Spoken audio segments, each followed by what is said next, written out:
ಆಮೇಲೆ chain jacquard ಆದ್ಮೇಲೆ electronic ಜಾಕಾರ್ಡು, computer ಜಾಕಾರ್ಡು, ಈಗ ರೇಪಿಯರ್ ಬಂದು ನಿಂತಿದ್ದೀವಿ. ಅದೇ ನಮಗೆ ಬಂದಿರುವಂತ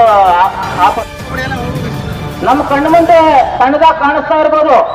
ಇದು ತುಂಬಾ ದೊಡ್ಡ ಸಮಸ್ಯೆ. ಇದು ಯಾಕೆ ಅಂತಂದ್ರೆ ಈ ದೇಶದ ಮಲ್ಟಿ ನ್ಯಾಷನಲ್ ಕಂಪನಿಗಳು ಅಂತ ಯಾರೆಲ್ಲ ಇದಾರಲ್ಲ, ದೊಡ್ಡ ದೊಡ್ಡ ಬಂಡವಾಳಗಾರರು, ಅವರ ಜೊತೆ ಫೈಟ್ ಮಾಡ್ತಾ ಇದ್ದೀವಿ ನಾವು.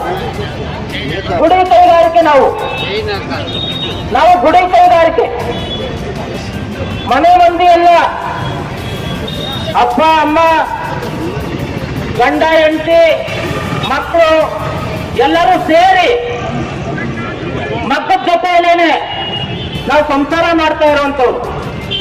ಆ ಕಡೆ 2 ಮಕ್ಕಳು ಇರ್ತವೆ, ಈ ಕಡೆ ಒಲೆ ಇರ್ತದೆ, ಒಂದು ರೂಮು ಸಹ ಇರಲ್ಲ ನಮ್ಗೆ. ಹೇಗೋ ಜೀವನ ಮಾಡ್ಕೊಂಡು ಬರ್ತಾ ಇರ್ತೀವಿ.